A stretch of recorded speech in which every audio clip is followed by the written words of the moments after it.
I would like you to do this. So, working with your part. Actually, before we start, can I have one person? I'm going to demonstrate how I would look at someone's shoulder. So if someone doesn't mind, preferably I'd like to have your shirt off so we can all see.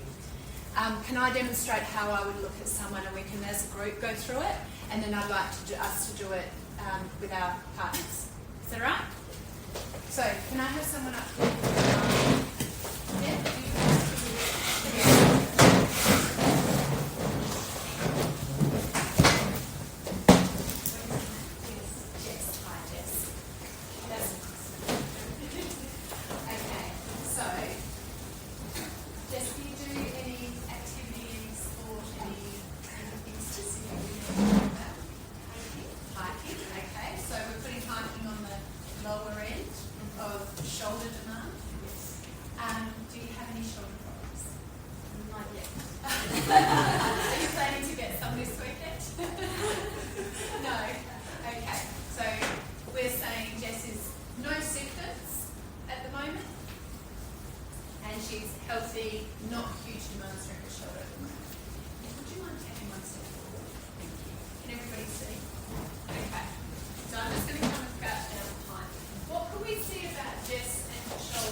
Neutral lordosis as well.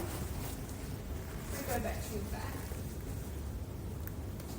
So for starters, I'll just put my fingers there as a demonstration. Is there a difference in shoulder height?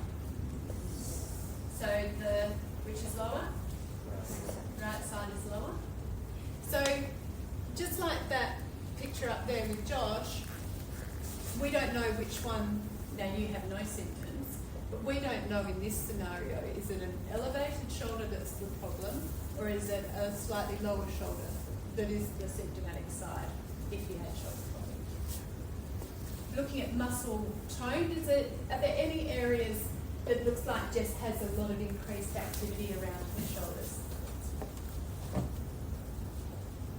So if you look at, we've already said that's a different height, look at the relative bulk of upper trapezius, levator scat, rhomboids. Does that look any different through that part? Maybe a little bit more here than there is here. Looking at the medial border of the scapula, does that look like it's sitting in a similar place? So you can do a 3-point assessment here.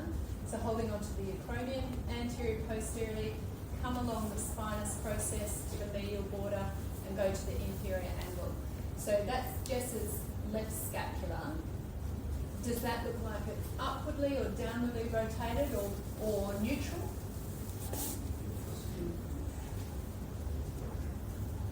Fairly neutral. It's definitely not dramatically upwardly, but it's not down either. Then if we compare that to the left, so acromion, come along the spinous process, medial border. What does this one look like? Does it look like a similar position or different? Slightly more upwardly rotated, which is interesting, isn't it? Because that one's lower. So you're collecting information here, and particularly Jess doesn't have any pain, but we're looking at that relative position. You can look at the distance of the medial border of the scapula to the spine, but in most cases there will be some differences there, and it doesn't necessarily have to be symptomatic or pathological. It just might be an observation that you make at the moment, because then you're going to put that into the whole clinical assessment. It's just a starting point. The inferior angle, is there a prominence of the inferior angle? So if there was, you'd be thinking about resting position, tightness of the anterior structures, tipping it forward. So if someone is at rest in a position, it is relative, the scapula is being affected by the muscle length. Does that make sense? If someone then becomes more prominent with movement, then potentially it's being affected by muscle activity. So strength, coordination, weakness. Does that make sense? So the resting position would be thinking strongly about length of muscles. Also activation, like what muscles are on or off in a resting position. Because we're never switched off. Okay, so that position there, okay? So we've looked at neck to spine of thoracic. We looked at the height of the shoulders. We've looked at the scapular position with that 4-point, acromion anterior posterior, spinous process, inferior angle, and compared it to the other side. We've looked at the relative distance of the medial scapular border to the spine and compared it to this side. And see if there's any gross difference. The prominence of the medial border, what would that suggest if you had a prominence of that whole medial border? What muscle is weak? Yeah, perfect. And then we're looking at the prominence of the inferior angle, which might suggest attachment of the pec minor to the coracoid, tipping it forward, being tight through there. Then we're going to get Jess to turn to the side. Lovely, thank you. So now we're looking at the relative position of the humeral head on the glenoid. So for this one, I will stand hands on the acromion and AP on the humeral head. Firstly, I'm just looking. Now, at the moment, Jess's posterior aspect of her humeral head is a little bit anterior to the posterior aspect of her acromion. Do you mind turning around? Just to the other side.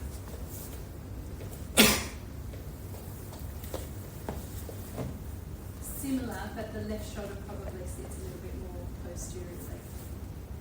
Now, in this position, I might then give a little bit of a glide. Now that's where I'd expect it to actually sit. I think you're a great demo, Jess. Thank you.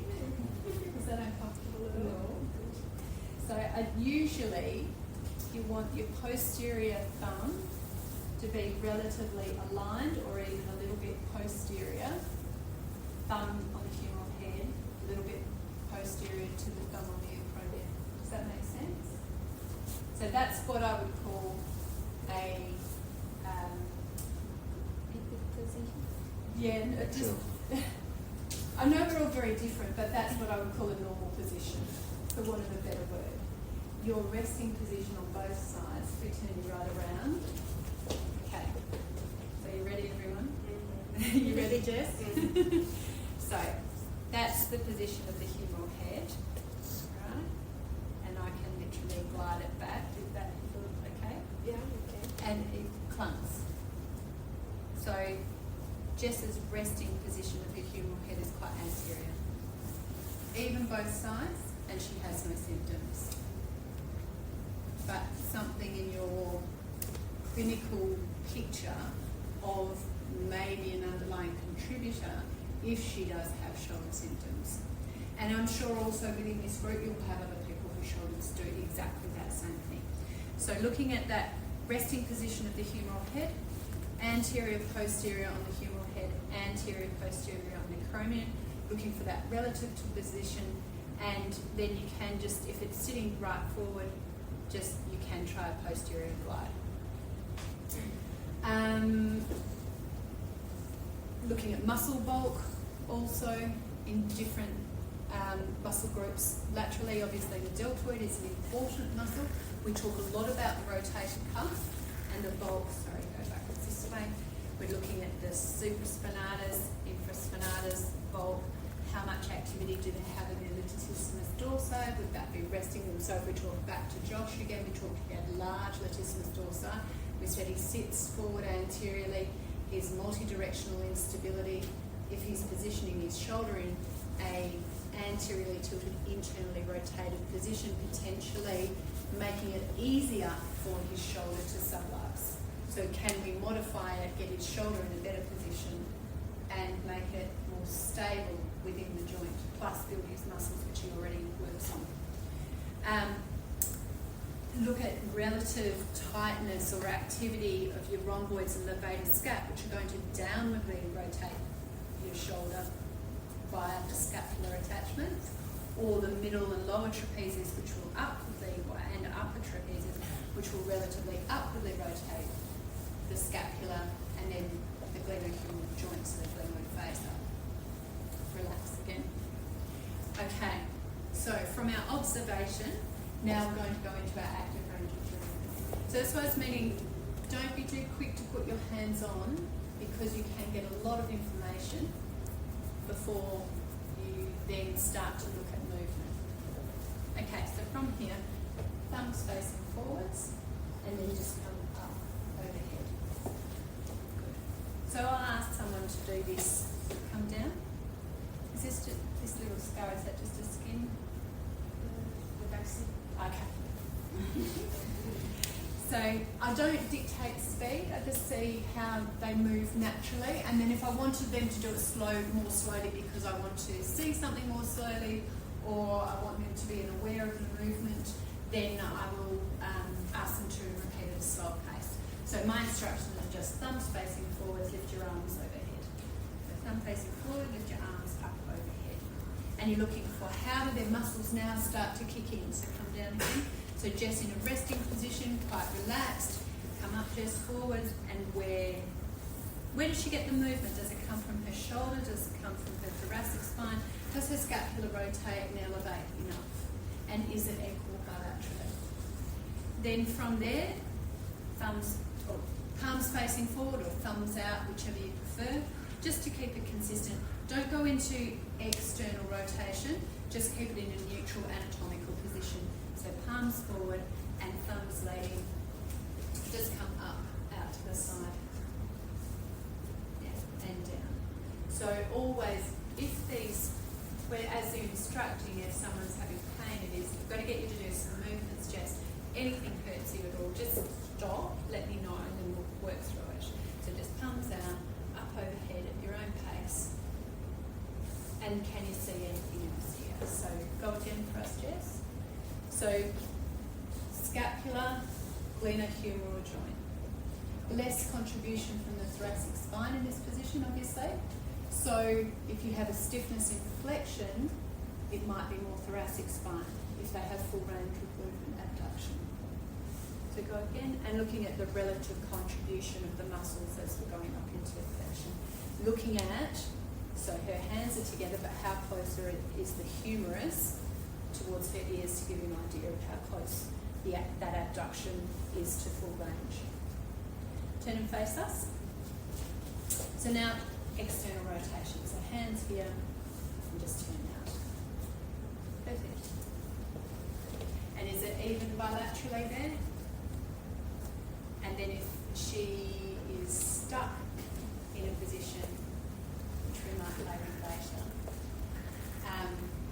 where is that stiffness? Where do you feel the restriction?